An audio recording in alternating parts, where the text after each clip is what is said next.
Good afternoon. My name is Santiago Barrios. I'm a member of Kendo Population, and I'm the one in charge of the project Café Geiko. It's a real pleasure and a real honor to have you all with us during this marvelous session with today's guest. For the people that don't know or that have not been to an initiation before, Café Geiko is an initiative that's starting during the pandemic. And what we look for is to show different point of views from different sensei and from different Kendo practitioners around Latin America, the Caribbean, and the world. Well, today we have a great guest, and that is Eddy Devisse Sensei. Hello, Santiago. Hello, everybody. Hello, Sensei. How are you? Very good, very good. How are you? I'm very good, thank you. So, before we start the conversation with the talk we have, I'd like to specify that at the beginning of the talk, the topics that we're gonna talk about are the beginning of Devisse in his Kendo journey, and then we're gonna get to how he got to Trinidad and Tobago, and the challenges he's faced on developing Kendo in a small country or small island in the Caribbean. So we're now starting this Café Geiko session. Well, again, thank you for being here with us, Eddy Sensei. And well, I'd like to just ask you, how did you get the Kendo? Because from what I know, you're from Canada. So how do you get to Kendo during that time? Yeah, well, to be specific, I'm from the French part of Canada, Quebec province. I was raised most of my young life in Quebec City. And very, very early, when I was very young, maybe 5 years old, my parents decided it was a good idea to have me practice judo. So I started judo very young, and I was pretty good at it. Well, I was enjoying it. And maybe when I reached 15 years old, 16 years old, I was still doing judo a couple of times a week. And I was starting getting pretty active in competition and enjoying it and being pretty good at it. And I was able to get all the points I needed to pass my black belt in judo, which happened when I was maybe 17. It's kind of young, but anyway, I got it because I was good in competition, and then I became black belt. And then I realized what that meant in judo, which means you're good in competition, you're good in you have a shodan, and now you have to start training really hard, like physically. So because you become now, or I was encouraged to go in this kind of Olympic kind of mindset. And I didn't like that at all. For me, judo was just for fun.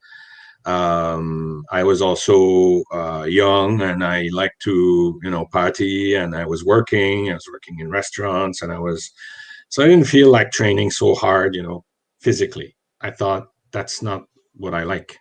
So I actually stopped doing judo.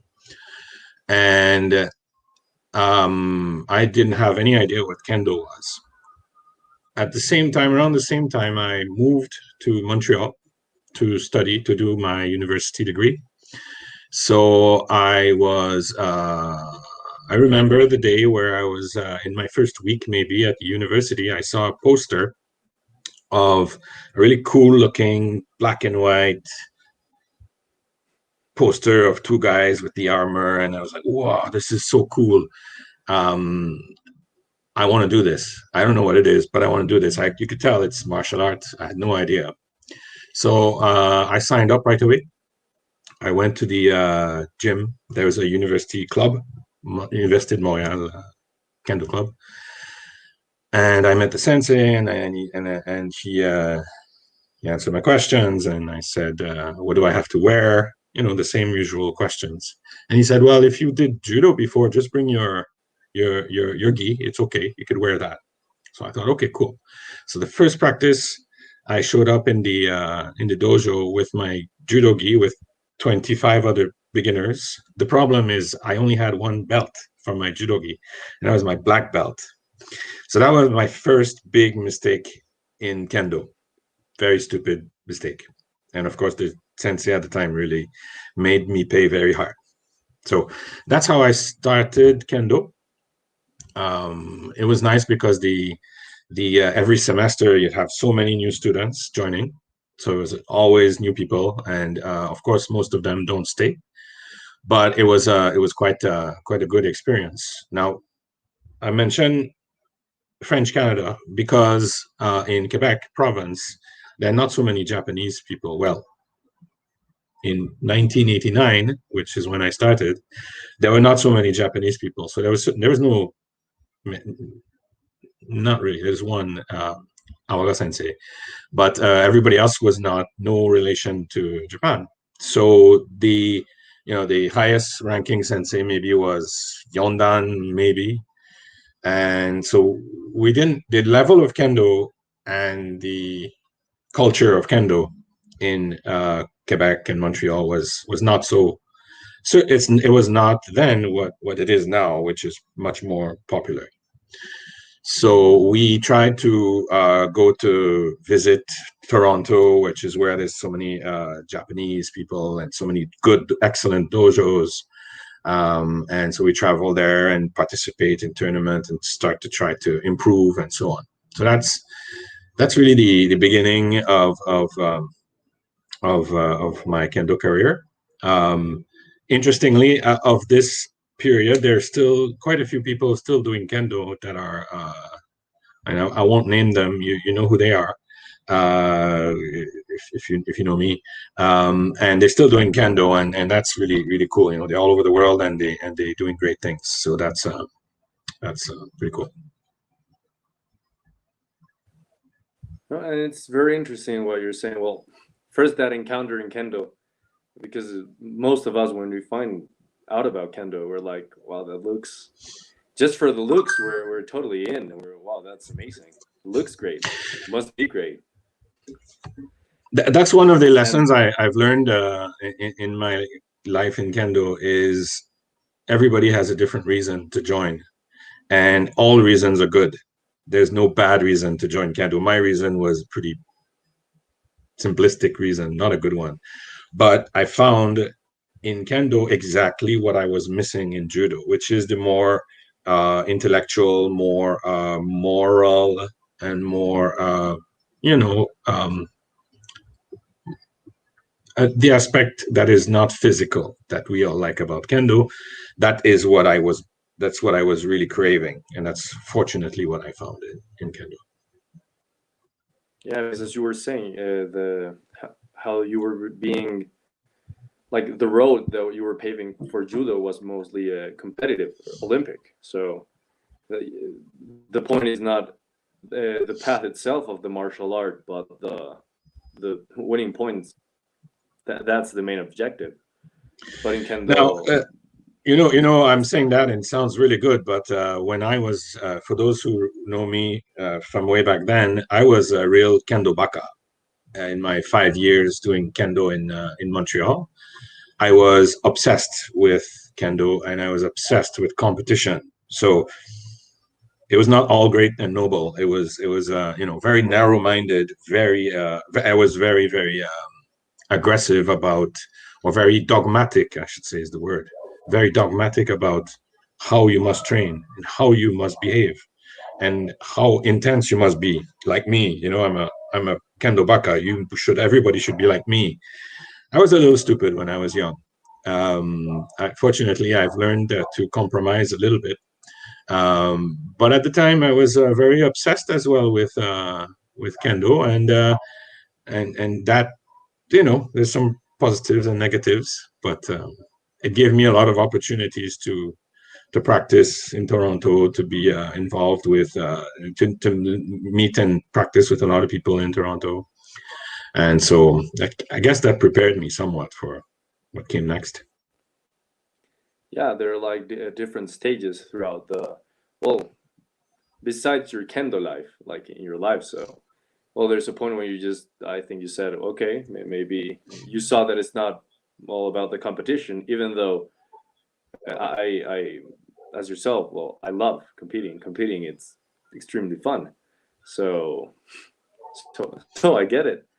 And but how was this growth in Kendo? And well, for those who don't know, you lived in Japan. So how was the experience? How prepared did you feel Kendo wise before you went well, to Japan?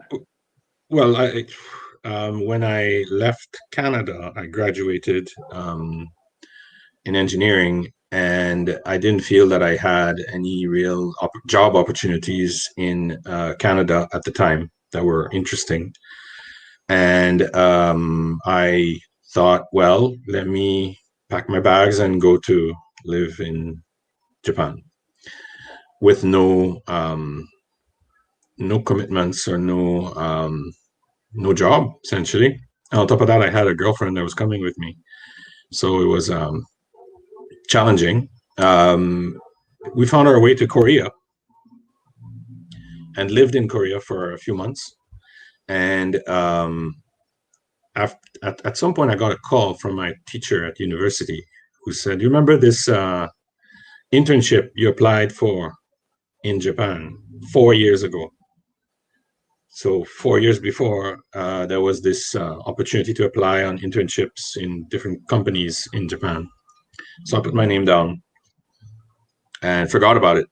And 4 years later, I'm in Korea and I get a call, and Sensei says, my teacher says, not my Kendo teacher, my university physics or whatever it was, they're waiting for you. You got accepted. So it was a shock to me to know that. I wasn't prepared for that. But he said, they're waiting for you. You need to go now. So we left everything. We spent all our money in Korea and moved to Japan, stayed with a friend.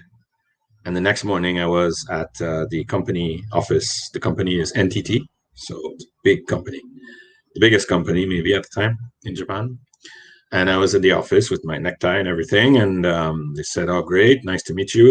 Here's where you're going to work. Here's your boss. He was going to be your boss. But why are you here now?" I didn't understand. And they said, "Well, the internship doesn't start now. The internship starts in 4 months. So why are you here now?"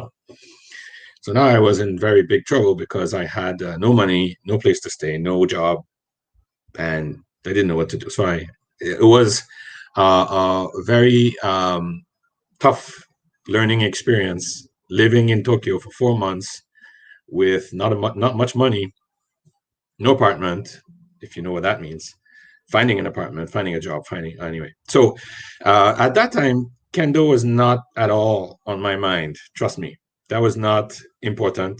I had my bogu, I think, but I had no time or no interest and no connections to do Kendo. I didn't go there for Kendo. So fortunately, eventually, I 4 months went by and I started working on one of my first weeks. I met with the HR department at NTT and they helped me with apartment and everything.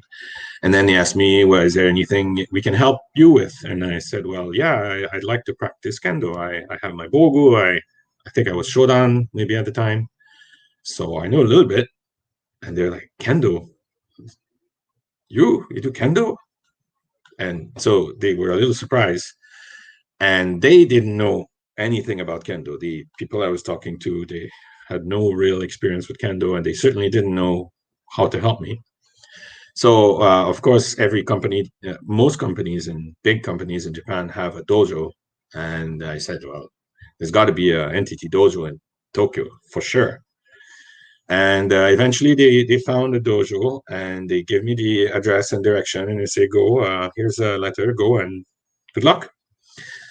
So one day I went to the dojo. It's a very, very small dojo in Kokugikan, which is the where there's the big sumo stadium in Tokyo, right next to it.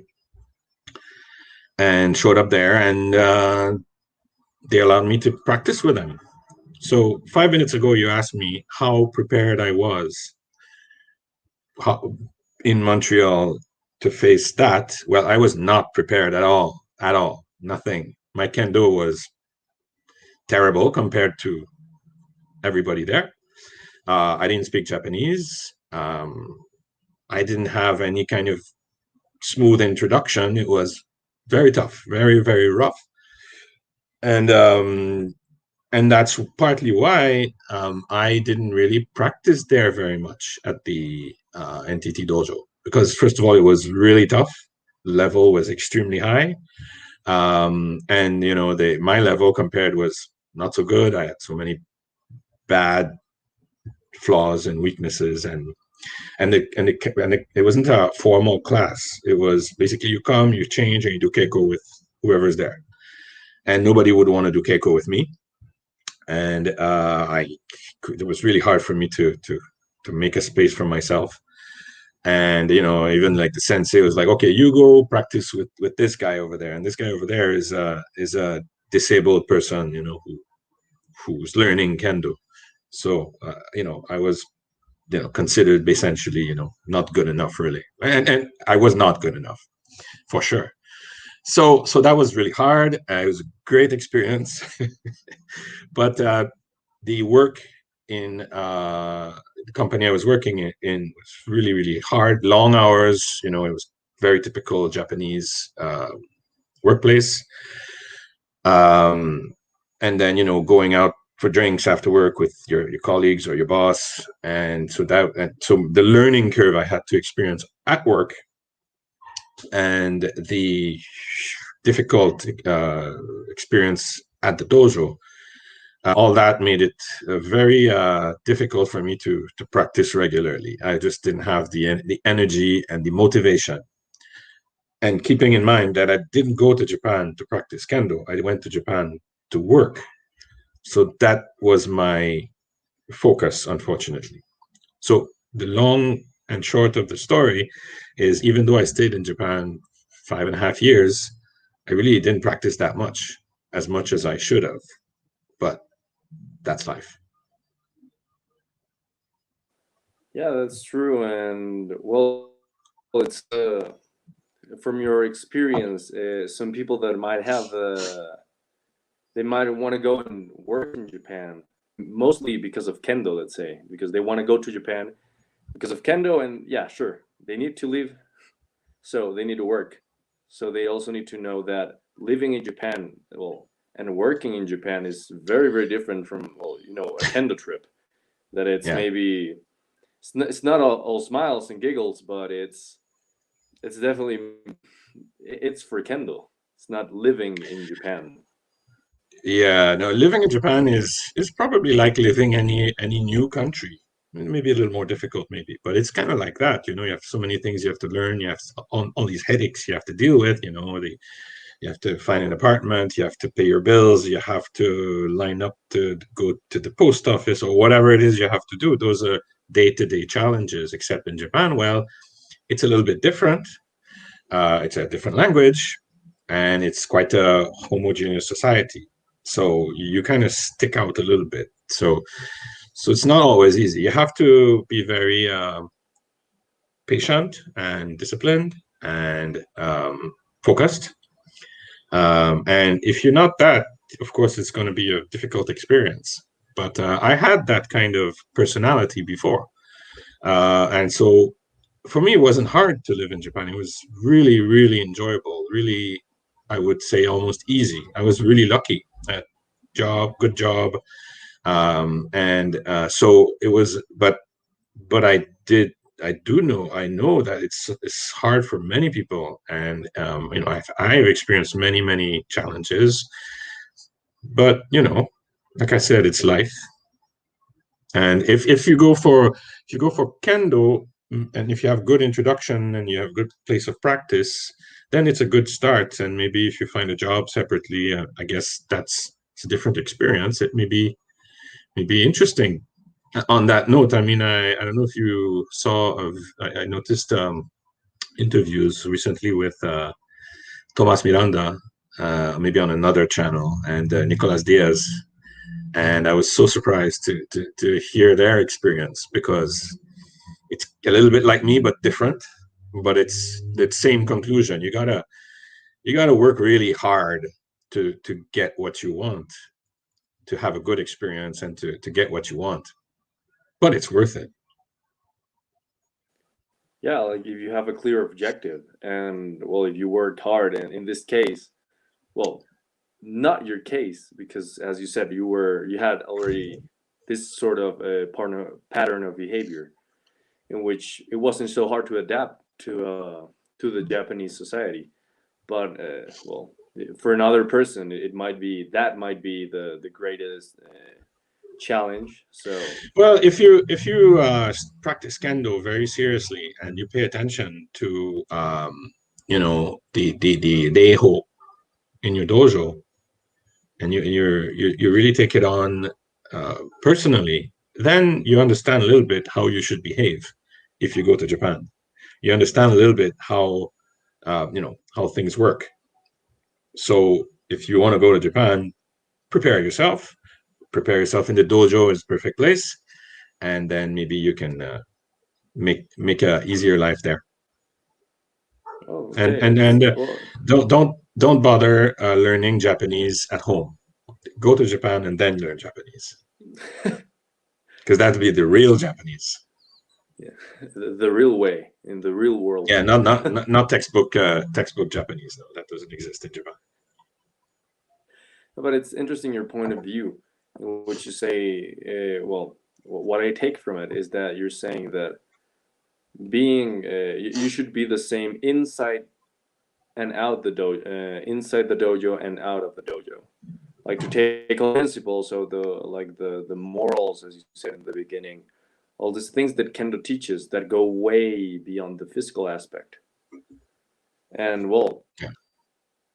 I think it's great, well, to have the point of view, because it really makes sense, and it'll make it, well, for anyone that's interested in going to Japan in this case, well, to not only train physically in the dojo, but also train your, well, like your development as a person. So, well, getting there, besides that being something usually hard, uh, living there won't be the greatest challenge. Yeah, and just going there for a couple of weeks and maybe a month is also, I'm sure, a good start, especially if everybody has limited budget and time. So it's a good thing. There's so many different ways now you could do that. So Yeah. And after those 5 years in Japan, how was it coming back to the? If I'm not wrong, you came back not to Canada but to the States. yeah. So how So was it coming back to the States? yeah. So I actually, while I was in Japan, I met who became my wife, which is why ultimately I'm living in Trinidad. But I met her in Japan, and she left, and I was stuck in Japan. And when I came to the point where I decided to leave, we got back in touch, and we decided, oh, let's meet in somewhere. Let's find a place where we can get together. And we decided we would meet in California, because of work opportunities and weather, obviously. So we moved into California to in the Silicon Valley, where there's a lot of tech business. So I got a job there, and we lived in Mountain View, it's a little suburb, and yeah, I mean, living there is so easy. Back then, anyway, everybody from all over the world, and everybody's nice and educated, and weather is perfect, and food is good, and all good. It's really, really nice. Work was very hard, obviously, but it was a great experience. There was a little dojo in Mountain View. I think it exists, Mountain View Dojo, with Yamaguchi Sensei. It's a small dojo, and Yamaguchi Sensei, really, really, really, really friendly guy. Friendly Sensei, I should say. And I started practicing right away there, and I probably practiced there more than I practiced in Japan in 5 years. So it was a good experience. I got a lot of opportunity to help him, and he would say, okay, give the warm up or give advice to beginners and whatnot. And that's how I started Kendo. Well, I started practicing Kendo in California. Of course, in California, North California, there's so many dojos around the Bay Area, Palo Alto and whatever, all these different very strong dojos. So I tried to visit there as many times as I could. And I practiced there. So I stayed there we stayed there, I should say, for 2 years, a year and a half, 2 years. And then we moved to San Diego, which is the south part of California, closer to Mexico. And right away, I joined a dojo, UCSD and San Diego Kendo Bu. So it's kind of the same group of people. So the University of California in San Diego, UCSD, very famous dojo. And it's another place in town with the same people, same sensei, Yamamoto Sensei in San Diego. And so that was really, really, really, really good experience. I mean, there are so many people that we know, or everybody knows, everybody knows UCSD, and everybody knows somebody practicing at UCSD. It's such a big club and a university setting. So there's so many, there's always fresh new recruits every semester. So very active, very dynamic, really, really friendly and fun and hard kendo. So that was also a very good experience. The sensei there, so I mentioned Yamamoto Sensei, unfortunately passed away a few years ago, but he's an American guy actually, and he's not a very high rank sensei, but really, really good leader, instructor. And he would always, delegate to everybody, the Nidan and the Sandan, okay, go take care of these guys. And, he would, the show would not be all about him. He would always help or encourage the more senior people to get involved. That was quite interesting for me. That was an opportunity for me to help, like all the people all the other folks that were like me, Sandan, I guess, Sandan. Yeah, so it was interesting approach, and it gave me a lot of opportunity to start thinking about how to instruct, how to teach, because up to then, my real experience had been in Montreal for 5 years, but otherwise I had no sensei. I had nobody looking and after me, and still then and still now actually. But I started thinking, okay, how would I teach somebody to do kendo? How do I learn myself to improve? That really started then with in that environment. So that was quite an exciting time for me. It was short. Maybe again, I stayed maybe a year and a half in San Diego, and then we moved to Trinidad.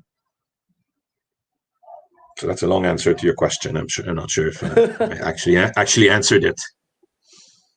Yeah. But well, during you surely answered, but I thought of some questions during your answer, and is how you're saying, taking into account the experience of the few times that you managed to train in Japan, and the teacher's way to teach, being a bit redundant, but being so different when you came back to the States, and how getting those responsibilities from the as you said, well, Nidan and Sandan go help the cues, for example. So that all that was very. That was when your role as an instructor began. Well, I did not know that. I didn't know that. I only thought about it in retrospect. At the time, I was just focused on trying to improve and get back in shape. Yeah, but it's true. Yeah, I mean, it's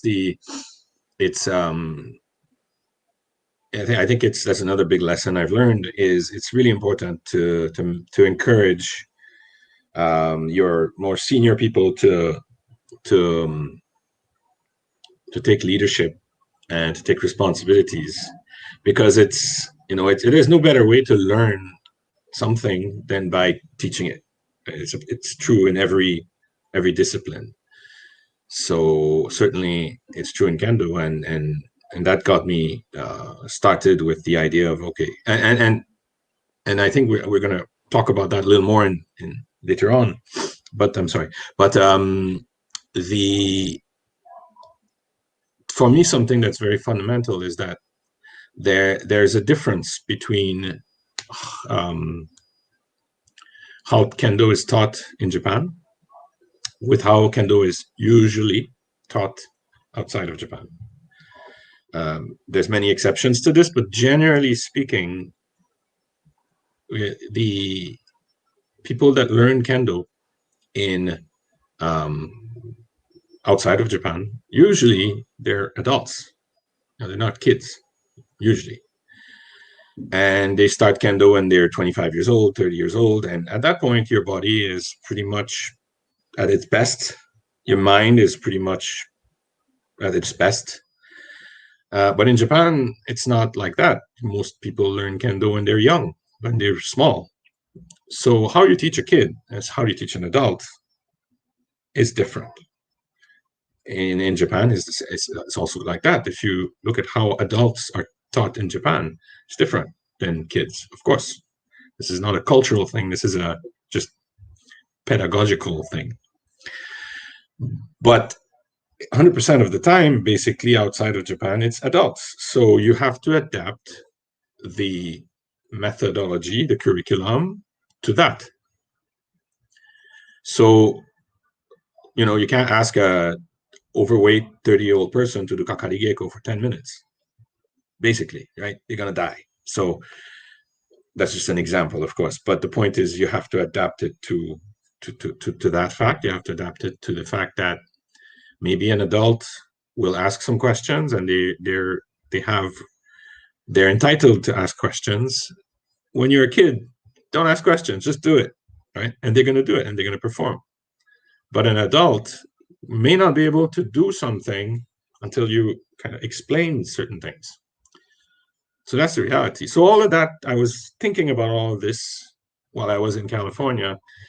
And also I observed that many dojos around the world take a very dogmatic approach, and very old style of teaching. I'm not going to get into those details, but if you've seen it, you know what I mean. And even in Japan, most dojos not like this anymore. Japan employs more, in many places, more modern methods, sports science, and much more developed and advanced approaches to teaching. But many dojos in our neighborhood in Latin America and North America, still many dojos, the method of teaching is still a bit archaic. So, as I said, all of that was spinning in my head, and I thought, I need to understand this more, and I need to try to find a solution or a way to help improve that. And that essentially is what started happening when I had to move to Trinidad. And how was it to arrive an island in the Caribbean that, well, for the little that I know, doesn't have much of a Japanese community, nor maybe an interest towards Japanese culture. Because, well, in Latin America, even though we're quite a big, let's say, we have quite big countries, like, for example, in Colombia, we don't have more than, if I'm not wrong, more than 6 dojos in the whole country. So Yeah. for me, it's very interesting to know, how did the Kendo community start in Trinidad? Right. So we moved here in 2000, beginning of 2004. Trinidad is a country. Actually, the country is Trinidad and Tobago. So it's two islands from one country. And we are, in case you didn't know, Trinidad is the last island in the Caribbean as you go down south, the last island of the whole series of islands that start with, Cuba, Jamaica, and so on. And from Trinidad, actually, you could see Venezuela. So we're right next door to Venezuela. I think we're about at the same latitude as Aruba, which is another island, but completely different side of Venezuela. But anyway, the population here is 1.4 million people, so it's pretty small.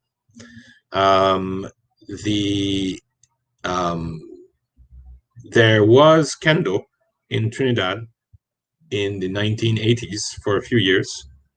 There was a Japanese guy who came here for work and was probably getting frustrated, and he decided to put on his bogo and give other bogo to other people and say, okay, let's fight. You'll understand why I'm making that joke, because that's exactly what happened to me eventually. That's how I started in Trinidad. But there was Kendo for a few years, and then he left, and then there was no Kendo for many, many, many years. So when I came here, I didn't have a work permit. I couldn't work for about a year, and I was bored. And I went one day to karate dojo. Before I go there, so basically the culture, the Asian culture in Trinidad is certainly not Japanese. There's not very, very little Japanese presence. A lot of Chinese presence, but from 100 years ago, maybe. But otherwise, the country is populated with descendants from Africa and descendants from India. So 35% of the population is of Indian descent, 35% is from African descent, and then you have a mix of other people, French, Latino, Chinese, Arab, and all mixed up. Language is English. Nobody here speaks, I shouldn't say that. Spanish is not really spoken, so it's mostly English. And so anyway, so in that context, the country doesn't have a lot of experience with Japanese things. Like in every other country in the world, there's a lot of karate, there's a little bit of judo, there's a little bit of Chinese martial arts, but it's mostly commercial. It's not very traditional. It's not, I'll just say it's not very traditional. Very few people have had a lot of experience outside of Trinidad. So, I think you understand what I mean. There's some issues, there's some challenges with legitimacy and quality and standards. But there is a little bit of history, therefore, of the idea of karate and the idea of judo for many, many years.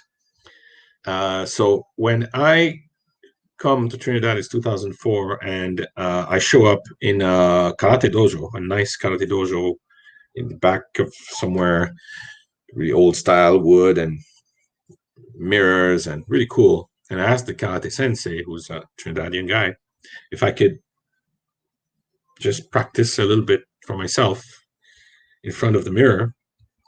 with my bokken, just kamae and suburi and whatever. He's like, yeah, sure, no problem. Oh, kendo, wow, I want to do that. So right away, immediately, everybody's excited. So the reason for that is that there's also a history of Japanese movies, old, karate movie, samurai movie, kung fu movie. So there's a lot of excitement about the sword fighting aspect. So from that first day, everybody is watching and asking, "Oh, can you teach us? Can you teach?" And I was like, "I can't teach. I'm not a teacher. I'm not a sensei. I can't do that. Sorry, just practice myself." And many times they come back and, "You sure? Maybe you could just teach me or teach us?" And like, no. So I knew eventually I was going to do that, but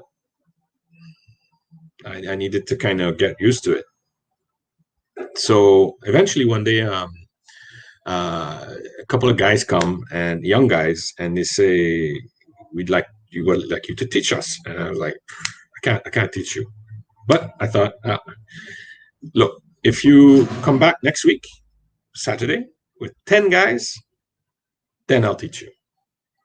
Because I thought, of course, it's impossible, right? It's not going to happen. So, of course, next week comes, and there's 10 guys waiting. So I'm like, crap. Now I have to think of something. So, so that's how it started. That's all it started. Just like that. And I started making them do, ashisabaki, back and forth, for half an hour. And after a couple of weeks, of course, there was only one guy left, or two guys, everybody gone. They didn't realize necessarily what Kendo was about. And I certainly didn't realize that maybe I have to adjust the approach to teaching from what I learned, which is, ashisabaki for half an hour, and then suburi and kakari geiko for the next half hour. If your objective is to develop a discipline, a kendo, if you want to develop kendo in a country where there's no kendo, no history, no cultural match, you have to compromise a little bit. Because if you don't compromise, you are going to be alone, and it's not fun to do kendo alone. So that's really how it started. Just some guys come, and I try my best to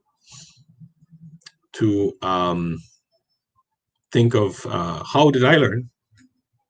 What are the principles that I learned? And how I can share that. Like every instructor before, essentially the same method.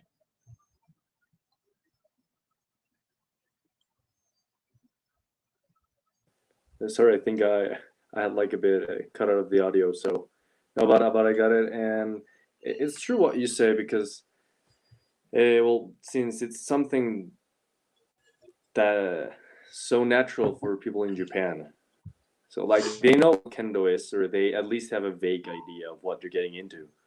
But as you said, there hasn't been kendo in nearly 30 years in an island in the Caribbean, and they have the reference maybe of samurai movies and other martial arts. They maybe get another idea. So it's also interesting how you get to, how would you put this, like the first classes that you're saying. How should I do them for so that these people that do not have the, how do you call this, the experience, yeah, the experience, or haven't really faced the Japanese culture, so that they can stay, because as you say, there are many, and when you've been some time, and when you have practiced kendo for some time, usually there are some trainings that are like, as you say, 30 minutes ashisawaki, then 30 minutes of kakari geiko and suburi.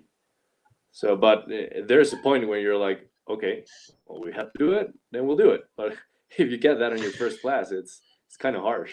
So it's interesting for people that are, I think, both starting to be an instructor or you're starting to develop kendo. So how to approach kendo to the people that live where you live. Yeah, so there are some very important distinctions, though. It's one thing to teach, or you're in a dojo and Sensei says, okay, so and so, please give the class. That is one thing. But you're in the middle of nowhere with people who have never done kendo, they have no idea, and you have to show them the basics. You don't even have a motodachi to demonstrate it. You don't even have, they don't have the words and the example in front of them. They don't come to the dojo and they see so many people practicing and they say, oh, okay, I want to do that. That doesn't exist, right? There is nothing. So you have to, I had to take chances, take risks, make many mistakes. And as I said before, compromise a lot. Before people start freaking out because I say compromise in kendo, is like, oh, you cannot compromise in kendo. It's kendo. There are things that we can and should compromise because not everybody comes from a background where, well, I'll just say, in Trinidad and Tobago, the environment is not the same as it is in other countries, certainly not as it is in Japan or America or Canada or many countries in Latin America. The socioeconomic environment is not the same. The cultural experience is not the same. The exposure that people have to kendo, for example, is not the same. They've never seen it.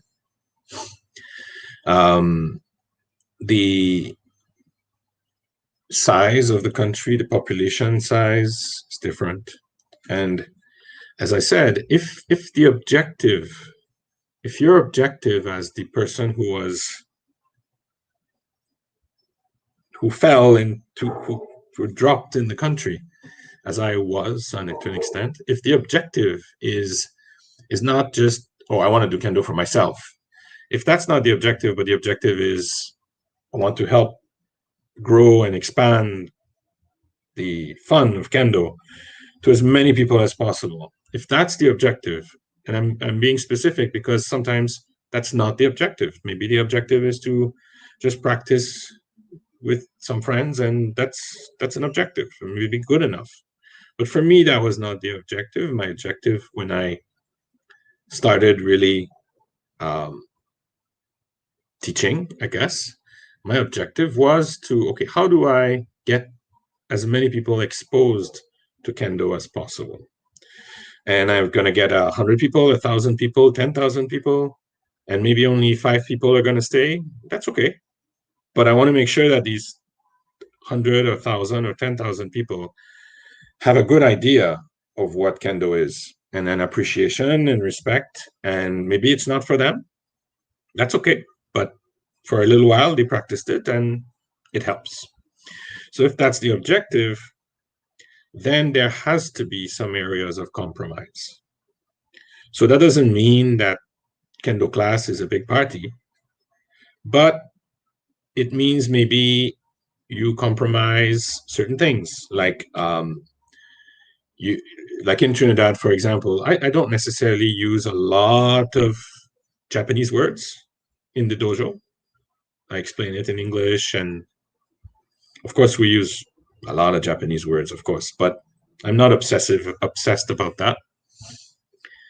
That's just an example. And if somebody comes in 10 minutes late, it's not good, but that's how it works here in the country. And you'd be surprised, many times that's how it works in Japan as well. People show up and they leave and they come and they go, and that happens. There are many dojos like that. So, for example, timeliness. I mean, I tend to be very strict with myself about when the class starts, when the class finish, but I can't be as strict with students because it doesn't work like that here. Things like how many times you're expected to practice. I want everybody to practice at least twice a week, to have 2 practices a week, sometimes 3. But most people don't practice 2 times a week. Even the best ones don't practice 2 times a week. You have to compromise. If I establish a very strict rule, there will be nobody in the dojo. You can compromise on the intensity of the practice, because many people are not necessarily in very good condition. Also, it's 35 degrees here in Trinidad every day, every single day, and it's half the year. It's really humid, so an hour and a half, 2 hours of practice, you have to be careful. You have to compromise. How do you teach beginners? How do you teach people who are interested in recreational kendo versus competition kendo, or those people who are kendo baka? You have to kind of adjust that. Everybody is not the same. There's certainly, if you come to Trinidad, you'll see there's one thing, at least one thing, where there's no compromise, as far as I'm concerned. It's everything related to reigi, discipline, etiquette, behaving properly in the dojo. That's non-negotiable. So, and I think that's the most important, But again, the point is there's got to be some flexibility. Otherwise, you'll be doing kendo by yourself. So that's obviously a problem. So in a small country, when you're in Canada or America or many other countries, Colombia, how many millions of people in the population? In Trinidad is 1 million. So I did some numbers the other day, and it's basically outside of Japan and Korea and Canada, US, outside of these countries, the kendo population is between 10 and 15 per million population. So if you have a population of 10 million, the max number of kendo students you're likely to have is going to be between 100 and 150, roughly speaking. So in Trinidad, we have 1 million population. So, or 1.5. So the kendo, my best case is probably between 20, 25 people. That's if you have a very standard approach to development and promotion and so on. Of course, my objective is not 2025. We have a lot of ideas here to make it to 200, 300, but that's requiring extra special effort. But basically, a baseline of expectation is 10 or 15 per million. So if you have a small population, you should be very careful to not alienate the population to your discipline, because next thing you know, you'll be alone. So I hope that makes some sense. No, it really does, and well, both having like a clear mindset, a clear objective when you are a teacher, and well, when you're a student, but in this case, when you're like a sensei, or when you're an instructor, it's very important to know, as you say, the objective, because if you have over in just your dojo, let's say you have over 100 students, maybe lots of them are young, so they want to focus more on competition. So there's another approach you're going to take to kendo. But in your case, as how you're saying, it's very important how you approach the people, because you have, well, with the same example that you said, like here in Colombia, we have around 50 million people, but in Trinidad, you have 1.5 million. And And I think regardless of the amount of people that there is in every country, how you approach your students, it's very important, not only in Kendo, because as you're saying, it will determine how many people will stay and That's and really, also the really path hard. that they're going to take.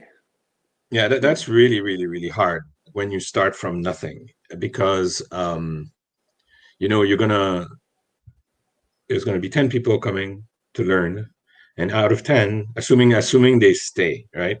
Out of 10, you're gonna have half or a third who just show up for the social aspect of it. I'm saying that very loosely. It's not necessarily Trinidad. I think it's generally probably that. A third of that group is going to be there just for the social aspect and the fun. And then you're going to have another third who is going to be more serious, but recreational. So they're always going to train, but they don't have grand objectives of being world champion or anything like that. And then you have another third who are Kendo Baka, right? You usually have that kind of split. It may not be one third, one third, one third, but generally. So when you have only 10 people, if you focus on one aspect, then 2/3 are upset. So if you would say, okay, the objective of this, the Kendo practice is to help, basics, beginners, and not too hard. Well, then there's 2/3 of that group are going to be upset. Or if you do it too hard, then 2/3 of that group is going to be upset. You understand what I mean? So it's almost impossible, to be honest with you, to please everybody. No, it's actually impossible to please everybody when you start from nothing. When you have already a running dojo with an organization with 4, 5, 6 sensei or assistant sensei, high-ranking kodansha, you could say, okay, you take the beginners here and you take these other peer and you take the kids and you take the competition. You could do that. It's not a problem. You don't have to compromise. But when you're in the dojo and it's only you, nobody else, and you have all these people, it's difficult, right? I'm sorry I don't have a solution, but I think the approach to dealing with this is as soon as possible in the evolution of your group is give them opportunity to explore different areas. So, you're interested in competition, you're interested in intense, hard training. Okay, we're going to have a little special session after class, me and you guys. Or, you're interested in the more fun and social stuff. Okay, well, why don't you organize a party next weekend for everybody? Or you interested in, you understand, you try to adjust a little bit to help everybody get a sense of there's an opportunity for me to stay practicing, but my way. And that's probably a way to give a little bit to everybody. Now, having said that, having said that, I think you can't do that on day 1 or day 2 or day 10 or day 100. Maybe after a couple of years, you start doing that. But at the beginning, really, it's important that you establish, again, I'll just speak for myself. I can't generalize. But I thought it was important for the first few years, maybe 5 years, because we've been doing this now for 16 years, 17 years. So the first 5 years, it was really foundation. What this means is basically I said, this is how Kendo is going to be in Trinidad, roughly. And this is where we started building a few systems, I should say, like how the class works, how the beginner program works, how we're going to develop the students, how I'm going to start developing some senior members and so on, and establishing some basic rules and establishing the organization legally, financially, social media, all that stuff, creating the relationships with Japanese embassy, creating relationships with other martial arts, the serious martial arts that exist in Trinidad, not many, but a few, establishing the relationships with the government, with Japanese community, not so many people, but there are establishing relationships with with forgot what police services, the security services in the country, and more importantly, maybe the relationships with the other countries around. So that was maybe the first 5 years. That was the idea.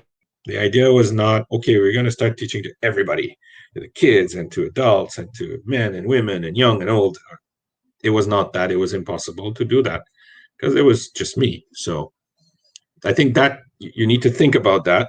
It may be different in other countries, but in small developing country with no history of kendo, and then that was the right approach.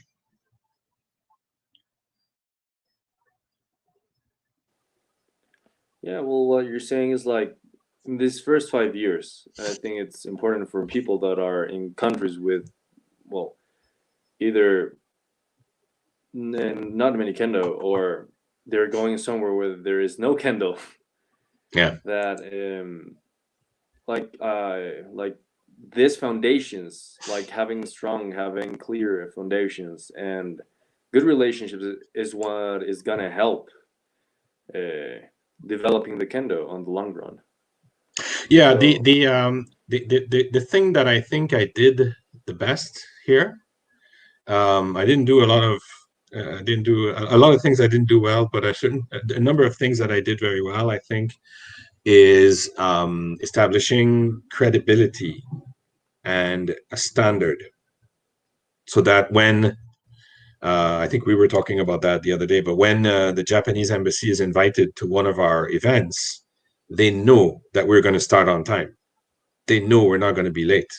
Whereas if you go to any other martial arts or any other event in Trinidad and Tobago, it's always late. So when the first time we invited, say, the ambassador or whoever, and they came and they thought they're going to be waiting. No, they came and it started on time. They were very impressed. So that's just a simple, funny example. But establishing credibility with people like that or other martial arts. Everybody in Trinidad that does martial arts, who has done martial art for a few years, knows about kendo. They know about us, and they don't usually, as far as I know, they don't make fun of us. They know that we are very serious and very traditional and very, they see us as a, whoa, kendo, whoa, this is serious, this is really a different approach to the traditional martial art. So that's really important. Another point also I want to make that's really important for countries who have a long history of indigenous sports or fighting systems. So in Trinidad, as I said earlier, a good part of the population is from African descent. A good part of the population is from Indian descent. Turns out, in both these cultures is a long history of sword fighting, stick fighting, way before kendo, way before probably samurai, maybe. Well, that history still exists. It's not so common, but it exists in the culture here. So there's stick fighting, there's African drumming, there's a lot of arts that are distant but related. So it's really important. It was very important for me, and I think it's paying off to an extent, is it's very important to integrate them, to include them, to have a relationship with them. So, for example, what does that mean? We did a few times, we did cross-training with stick fighting. So, put a bogu and hit and learn techniques from them, and we teach them techniques.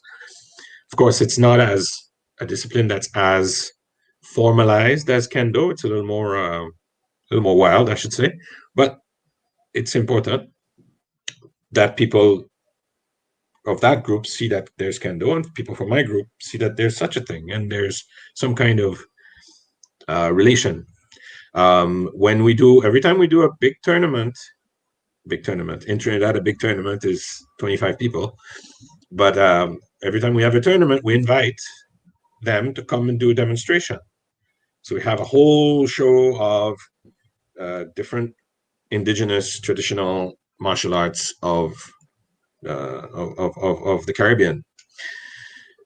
I think those things are very important. Is creating these relationships, creating your how it helps establish Kendo as a kind of a universal, open, cultural, meaningful cultural activity. Even if it's from Japan, doesn't matter. We can do it here in Trinidad. There's no problem. And it's not that different to the old African fighting arts. It's very different, but not that different, So it's important to remember that. Yeah, it's building this sense of community, and also this ideal that Kendo is for everyone, for everybody. Like, as you said, not there's no need to alienate any person or alienate any other activity, any other martial art, because that would be not a very that's not a great approach. If you, as you're saying, you're starting from nothing, and well, in the end, that's not Kendo. Kendo is for everyone with different objectives, as you're saying, with your students. Yeah, I mean, I have to kind of bring it to a real level, real down to earth level. Some experiences here very different than what anybody would have experienced elsewhere. I have for just giving you an example, right? There's a Muslim guy who wants to learn Kendo, and he happens to be a cleric, so imam, if you know what that means. So he's the head of a mosque, a big mosque, and he comes and he says, I really want to learn Kendo. I really like it. So I said, cool, no problem. And so he says, I have to stop at so and so time because I have to do prayers. So I'm like, okay, well, how does that mean? So in middle of class, he has to take 5 minutes to go out and do prayer and come back. So I'm not familiar with that. I had many Muslim students before, but they didn't request that. So I say, okay, all right, no problem. And then after class, he says, thank you, it was great. Look forward to next week. And he says, but is it okay if I don't bow in the class? So I'm like, well, bowing is just part of Kendo. It's like kind of like shaking hands, it's like it's the Japanese way, and it's how we, He's like, yeah, but I can't do it. I'm not allowed to do it. I'm not allowed to bow, physically bow, bend my body to bow. I can't do that. It's a very strict rule. Not all Muslims follow that rule, but as far as he's concerned, he's a cleric, he's an imam, he must. So what would you do? I'm asking you, Santiago, or anybody watching, what would you do if the head of an organization, who is a significant subgroup of the population, I mean a subset of the population, is Muslim in Trinidad, and he says, I would love to do Kendo, and I have so many friends, they would love to do Kendo because Kendo is really cool. There's no physical contact. So typically, again, I'm probably saying stupid things here, but he explains to me that judo or karate, there's physical contact, and men and women should not physically contact each other, and so on. He says Kendo is perfect. There's no physical contact, and it's a very traditional martial art, and so on. So it's like, it's perfect. We could teach that to all Muslims in Trinidad. So I'm like, ooh, this is really exciting. But I can't bow. So what do you do? So that's the kind of real issues that we have here. I have students who can't come to class because they don't have money to pay for the taxi to come, or their house is flooded, so they can't come. This is very common. This is very, very common. This is not extraordinary, exceptional. This is common. There's so many times we taught young adolescent teenagers with the group, and the parents call me and they say, unfortunately, so and so little junior, or he can't come practice tomorrow. Or I say, why is that? Well, we have to go to a party. Who's we? The parents. The two parents decide it's more important to go to their party than to drive little Jimmy to class. That happens all the time. All the time. We have so many examples of opportunity to teach kids in schools. So many times we had that opportunity, 15 times, 20 times, where we're invited to do a demonstration in front of 100 kids, 200 kids. And the kids go crazy. They love it. They're so excited. They want to learn. Right away, they want to start learning. And really, they're excited because, wow, they can shout and they can hit and it's okay. And every time it's failed. Why did it fail? Why aren't we able to start teaching kids? Well, it's because the parents or the school teachers or the principal or the phys ed PE teacher or the bus driver, all of them or some of them, they are so disorganized or not serious that they won't help facilitate the objective, teaching the kids. So there's a lot of structural, socioeconomic, historical, cultural challenges in Trinidad and in many other countries in the Caribbean, and I'm absolutely sure in many other countries in the world. Something that is important is that we are a developing country. It's not an island paradise like you can imagine. When your feet are in the snow in North, you can think, oh, beautiful, it's beautiful, it's great, it's fantastic. But there are some difficult socioeconomic problems, and it reflects into the ability to give Kendo experience, to share the experience. So those are important realities. That's why we have to compromise to make sure that if you can't pay your fees this month, it's okay. We're going to find another way. Or if you don't have the money to buy a shinai, I'll give you my shinai. We've all done that, but here it's very, very common. These kind of things, the problem of families and parents who not necessarily helping their kids the right way, or most of my students have either they have two jobs or they have classes at night, school classes, who they're trying to improve their opportunities, professional opportunities. Most of them don't own a house, don't own their own car. Not all of them, some of them. Many of them live at home with their parents and they're still 30. That's very common. And so you have to take care of your family. You have responsibility with one job, two jobs. You have responsibility for what happened there. Well, my cat just decided to hunt. Sorry. You have responsibility for all your family. So life in Trinidad is not easy for many people. It's very difficult. So those are important considerations when you show up and you say, I'm going to teach you Kendo. Yay. Work hard, train hard. Don't miss a class. For them, Kendo is not always the most important thing in the world. Sometimes just surviving and eating and sleeping. Sometimes that's the most important thing. This is not same as many other countries. Yeah.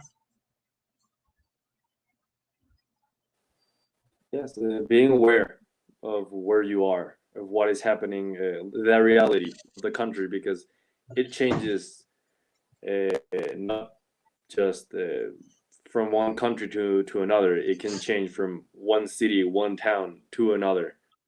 Yeah. So it's really so that for people that are starting in this journey of being instructors, or so that people or showing people what kendo is. It's very important, because having a sort of like a how is it, with a mindset without compromise, like no, it has to be like it is in Japan, like that we can't do it in any other way, then it's going to Yeah. be even harder to get more people. How you're saying, you're just looking to get kendo to a certain group of people, or to a very small population that Well, doesn't even know kendo. yeah, it's all about what is your objective. And so my objective in the short term was to establish a foundation, and I'm looking at it in a very long-term approach. I'm not trying to rush things here. So establish a foundation, develop the support structures, develop the ranking. I mean, now we have Nidan, we have Sandan, so that took a lot of time, and I think everybody who's seen Trinidad Kendo would say it's pretty good. It's despite everything I said about compromise, the standard of Kendo in Trinidad, I think, is very high. So that's where we are right now, and so we only have adults starting to develop the skills of who will become instructors, who are more experienced. I want them to take over a little more. If I get hit by a truck tomorrow, I want Kendo to continue. And now we're at a stage after 15 years where I have decided, okay, we're moving into the kids area now, because now that's the future, of course. Without kids in Kendo, there's no future. Everybody who was older than 25, no future, no help, no hope. We have to focus on the kids. That's the only option, only way forward. But to do that, you have to have a very solid foundation. So we're at that stage, I think. We're still building foundation every now and then, but the kids is the priority going forward. We were supposed to be very involved with kids training last year before COVID. We have a good relationship with the police, and the police is trying to get the kids to do something more interesting than crime. So, and the kids love Kendo, of course, because they can shout, they can hit, they can run around, and it's okay. They're allowed to. So that's extraordinary, and the kids in Trinidad are really, really extraordinary potential. So in the Caribbean, who wins all the athletics racing course? Who wins there? It's Caribbean people, because they're strong and they're very how to say, athletic, I guess. So we have excellent opportunity here in Trinidad and the Caribbean, English Caribbean at least. So that's what's coming next. But it's all, we have to be patient and kind of set milestones and objectives according to that. Yeah, it's all a process. Yeah, you cannot start teaching kendo and hope that on the next week you're already gonna have 20 people at your door, even though you just started. Oh, they will show up at the door. No, but you see, that's the problem, is they're going to show up at the door. In Trinidad, we could get 20 people to start Kendo, but we need to retain those people, and I can't take on everything by myself. I have a job, I have responsibilities. Kendo is not full-time work for me, so like anybody else. So we have to have the right support structure. We have to be able to organize ourselves, social media, marketing, like it or not, that's how people learn about Kendo. And we've been very, very successful doing it, because we set up the right people to do that.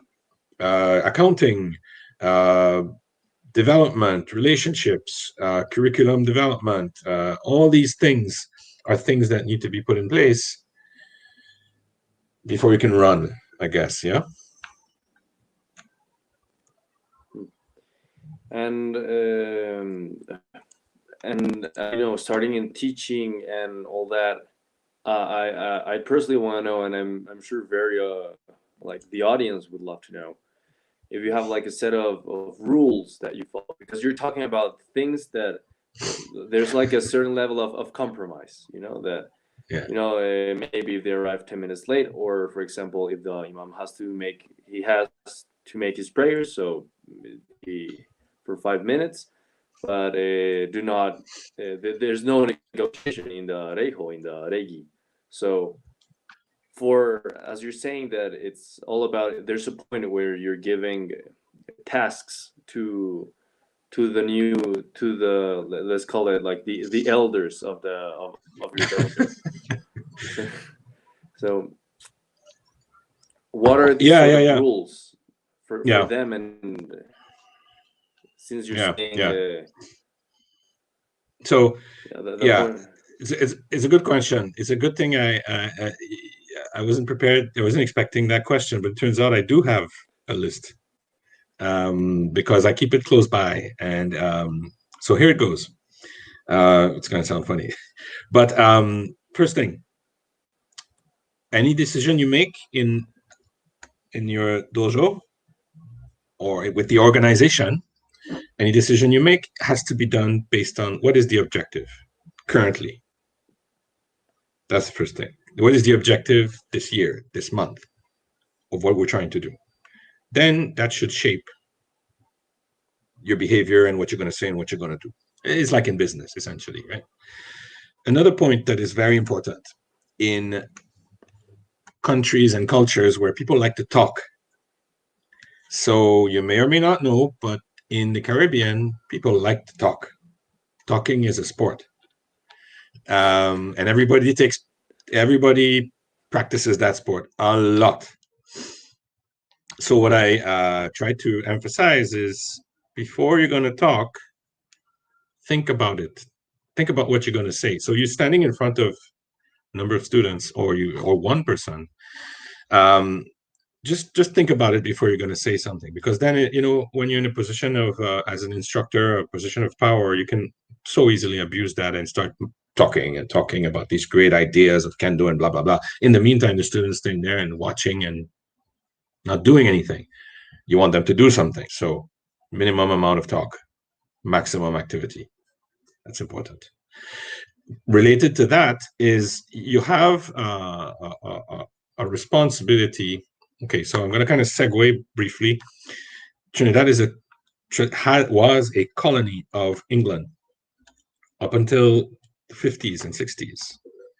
In that culture, it's very common for the figure of authority, the teacher or the person above, to speak down to people below. So there's this above-below relationship. The rules and the classes, all that, the British thing. I was not raised in that kind of approach. For me, everybody's the same level. But in Trinidad and a lot of English Caribbean culture, there's that idea that the person in front has full authority and everybody's silent and listens. And that person will very easily abuse of that relationship.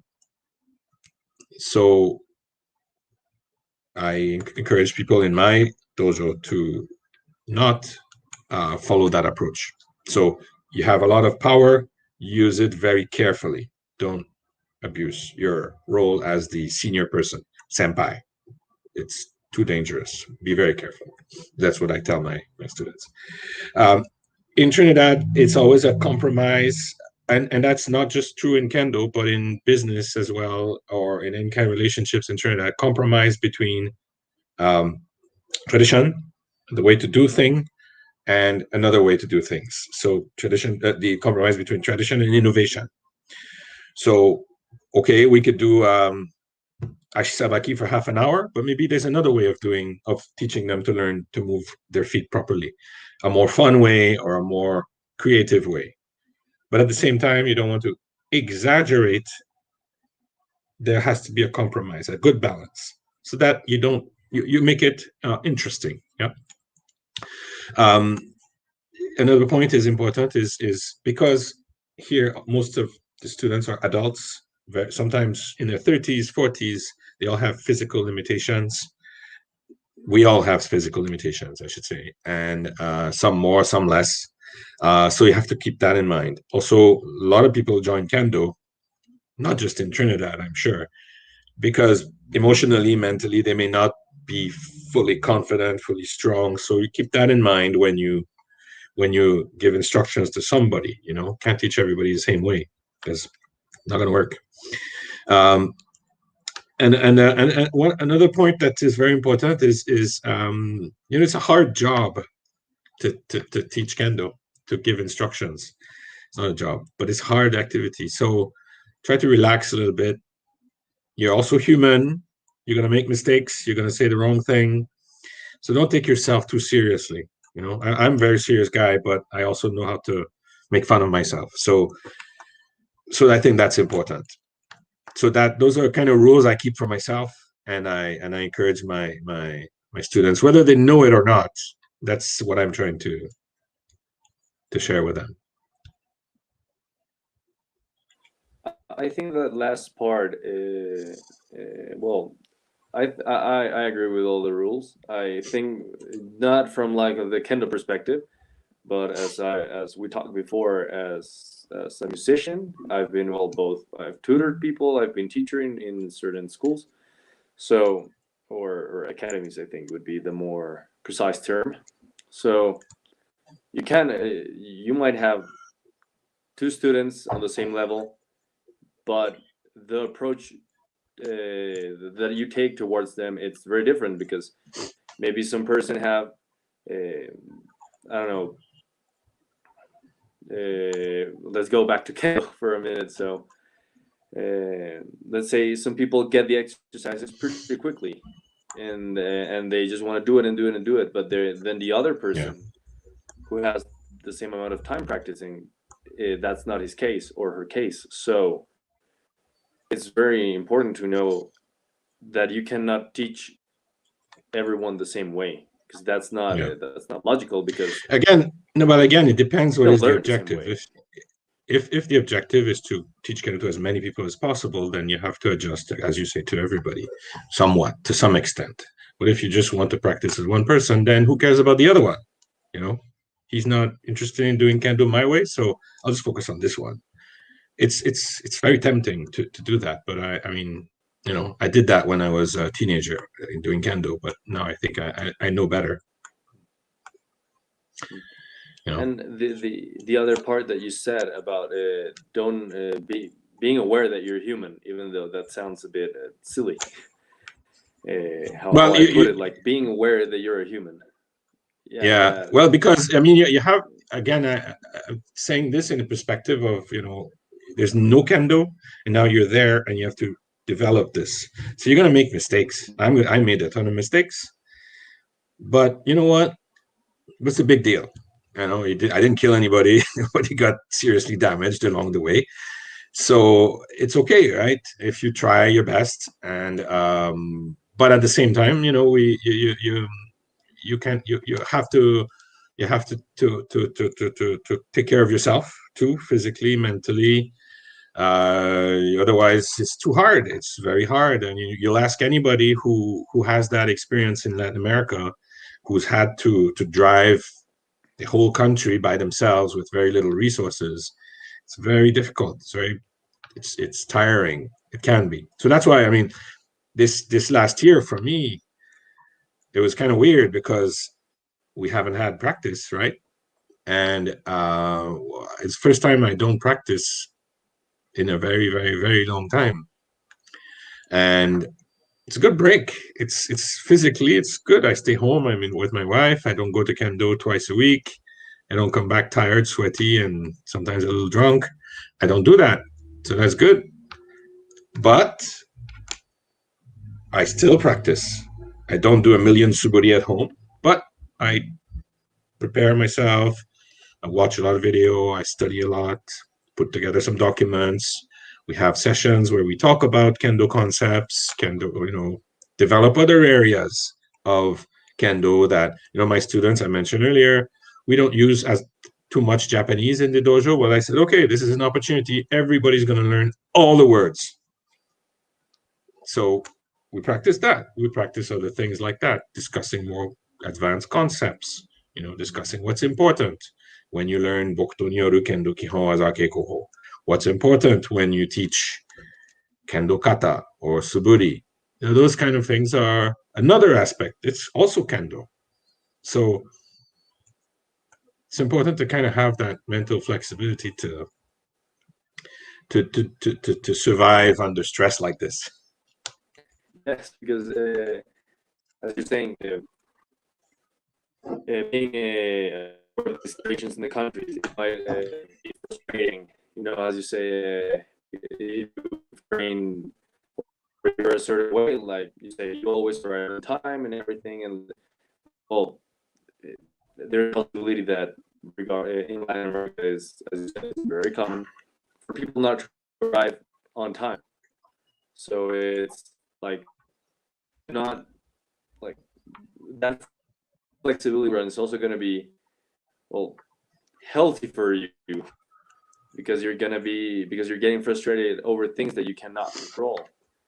Yeah, correct. Yeah. So it's important to know what you can control in order to pursue that objective that you have, which is I think a very important thing that has been discussed through the whole Café Geiko session. Like be clear of the objective, and we'll have that flexibility in mind. Yeah. By the way, you're breaking up real bad, huh? But I think I got the gist of what you said. Yes, I agree. Okay. Yeah, so I think with that we're gonna enter the space where we make the questions from the audience. Some audience members have written down the questions during the talk, and also there have been greetings from all over the world. Oh my goodness! I'm now seeing the comments. Well, first, yeah, there are. Sorry, everybody. I didn't notice that. I didn't see the comments. Sorry, guys and girls. What's up with the coffee thing? Yeah. Because of the name of Café. Yeah, I guess so. Yeah.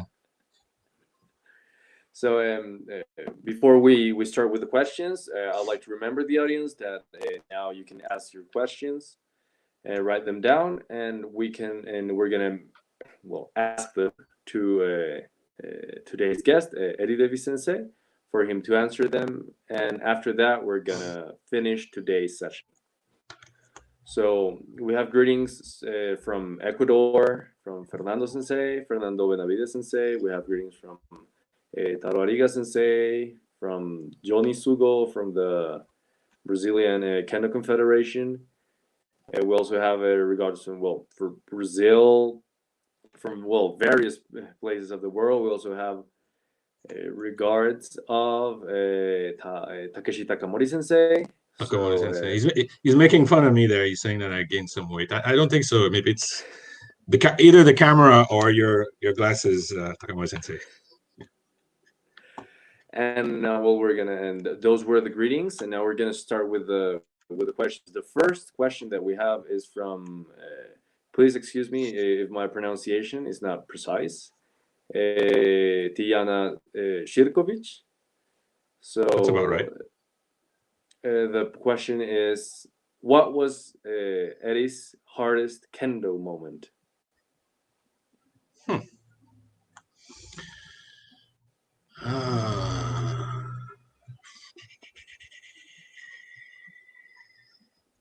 Hardest Kendo moment. So I don't know what you mean by that, Diana. Physically hard would have been maybe my first gashiku with Ariga Sensei. That was traumatic. Mentally hard, certainly practicing in Japan in a dojo where nobody would speak to me or want to practice with me. That was the hardest for a different reason. Yeah. She just specified in the end about the mental part. So yeah. Mental part. And, yeah. Then the next question, even though I saw it and then you mentioned it without me bringing it up, was the part of if you could explain a little bit about Kalinda, the Trinidad and Tobago stick fighting. Who's asking that? That question is from Fernando Benavides Sensei. The question is now on the screen. Well, that's very funny because Fernando Sensei saw it for himself when he visited Trinidad a couple of years ago. Well, it's hard for me to explain because I don't do it, but what I can do is give you a picture or a video. So essentially, it's two fighters in a ring with hardwood stick, pretty long hardwood stick, and they no protection, and they hit each other, or they try to hit each other. So there's a guarding, a protection aspect, and then there's attacking. So imagine, you two of you and Jodan no Kamae, and you hit each other, but no protection with a very heavy, hard wood stick. The objective is to win, and you win when there's blood. So folks who do stick fighting have gashes and all kinds of injuries. Yeah, it's very serious stuff, very dangerous, but it is a traditional sport or martial art that is practiced not so much anymore, but a little bit in also in during Carnival period. So yeah, it's quite intense, and that's accompanied by drummers. If you could say African drumming, if that means something, but strong rhythm, and so it's really, really exciting to watch. I wouldn't do it, but it's really exciting to watch. Yeah, I can imagine the atmosphere, like both the drums and then this combat sport. It would be something very hard to forget. Like it must be an amazing experience. Yep. Someone said that it used to be illegal. So it used to be illegal. It's still considered very taboo, but there's an effort to bring it back, and so we try to support them. I try personally to support them because it's an important cultural contribution. The next question now is from Aide Trujillo from Ecuador. She asks, "Hi, Eddy Sensei. Hope you're doing well. My question is, what advice would you give to a person who is going to live in Japan? How can you deal with a culture shock in a positive way?" As I said, I don't know if you heard when I said earlier, but there doesn't have to be culture shock. If you practice hard kendo and you have a traditional training environment, then you should have an idea about respectfully moving around, about maintaining the right balance, maintaining the right harmony, if that means anything to you. The idea of ki o awasu,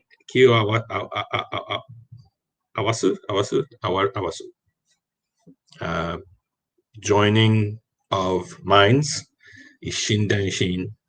Those are things that every day you encounter. So you want to, it's hard to explain, but in the dojo, you're supposed to do that. You're supposed to behave one another and move around with a sense of respect and harmony. You go to Japan with that mindset, should be okay. It's going to be hard. You have to learn Japanese. You have to learn to move around. You have to behave properly, not like an idiot gaijin. But that's okay. You're going to be surprised. Culture shock goes everywhere. Any country you go to, you still have culture shock. Maybe a little more in Japan, but do your best. You'll be fine. And the thing is, if you do kendo and you try to speak a few words of Japanese, people will be very, very impressed, and they'll be respectful, and they'll help you. You won't sound too bad or look too bad when you make a mistake. Maybe. Now, and before we go with the last question for tonight, as you were saying, the part of like the behavior in the dojo being the same as the behavior outside of the dojo, so that, well, in your case, since you were on time and you had like this a clear way of making things and an organized way, that it wasn't difficult to adapt when you had to do that also somewhere else. I didn't understand the question. Sorry. No. I don't. Can you hear me? Right? Can you hear me now? Yes. No. I was saying that. Regarding this question, as you also said, being said before, being the same, behaving the same way inside the dojo and out. Right. Yeah. So, well, I mean, it's not practical to do that, but I guess the lessons you learn in a dojo should apply to your life, and if you go to Japan, it should apply as well. Now, the last question is, well, it's from Takeshi Takamori Sensei, and he asks, any problem finding a kendo mask, a plastic shield to protect yourself from infection during Keiko there? So maybe that's going to be a long answer, but I hope it. Yeah. So we don't practice right now. We cannot. We're not allowed to group in 20 people, and we're not allowed to do contact sports and so on and so forth. Maybe in a few months it should be okay, because we don't have a big problem with COVID in Trinidad because we're very closed. But when we start, we should be able to find ways to practice with men and covering. It should not be a problem. But when we start, I don't think we're going to do too much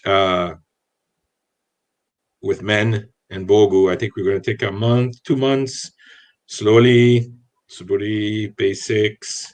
So we won't be doing Keiko too much. One. Number two, when we start, the objective is to focus on beginners and kids, and therefore no Bogu necessary. So I don't think that's going to be a problem. I'm not sure how we're going to operate without Bogu. Do we when we say hold the bow or the shinai to have hitting or something, are we going to want masks? Are we going to want to? I'm not sure what the regulations are going to be in Trinidad. I'm not sure what the recommendations are going to be with Zenipon Kendo Reme and Vic. So I think we should be okay. But while hopefully Takamori Sensei is listening, I hope I'm gonna pass a little message. What I think would be fantastic help for us and maybe for others is if there was more English or Spanish, maybe, but English at least, documentation on curriculum development. Hold on, I'm going to show you. I'm sorry, yeah? So, this is a really awesome book, but it's in Japanese. So I speak Japanese kind of okay, but it's really hard for me to read. You know, the point is there's so much Japanese documentation on development of curriculum for adults, kids, you know, ideas of how to do activities, exercises, games. It would be so useful, so helpful if we had a little bit more information on the kind of things that are done in Japan. That would save my life. So that's one thing. If there was a onegai shimasu, that would be one. Please, somebody help. So that was today's last question. Before we finish, Takamori Sensei also said that it's not only for Trinidad and Tobago, but also for other countries. I'm going to speak for what's happening here in Colombia. To get them, it's necessary to order them from websites.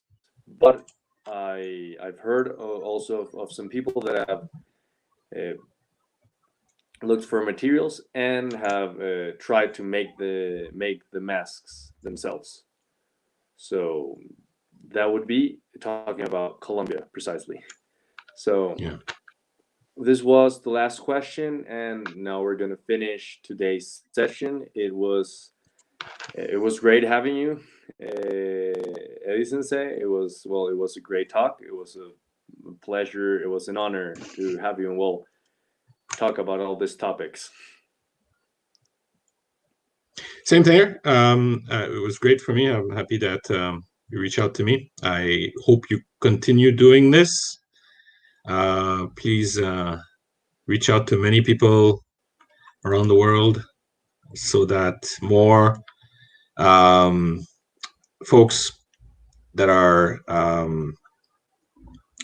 in this situation of having to develop kendo in a country with not a lot of resources, kendo resources, get a chance to exchange and connect, make some connections and share some ideas on how to not just teach kendo, but create an environment, an organization that helps grow kendo, so that it's not limited to one person or two people, but there's a cultural change that happens because of the contribution of kendo in the country. That's certainly my goal here. It's kind of ambitious, but anything that kendo can help do to help improve the culture of the country, we're going to try to do. So yeah. So anyway, so thanks for the opportunity to sharing that story. And everybody that's here knows they're all welcome to come to Trinidad when the borders are open. We have a good time. There's nice beaches. We know how to have fun, and there's also a little bit of kendo involved sometimes. So yeah, I would like to thank the audience and the people that have been with us during the session. And regarding what Eddy Sensei said, stay tuned, because we're gonna keep Café Geiko is gonna keep making more sessions, more seasons, and we're gonna have more programs that are gonna be in English and other languages. We've had sessions in Spanish, in English, and also in German. So, well, we hope you stay tuned, and well, I hope you all enjoyed today's session with today's guest, Eddy Devisse Sensei. So, with all that said, again, it was a real pleasure, real honor to have this chat with you. Really enjoyed it. It was great. And yeah, that would be the end of the third session of Café Geiko's fifth season. So, see you. All right. Hi, Santiago. Bye, everybody. Oh, bye.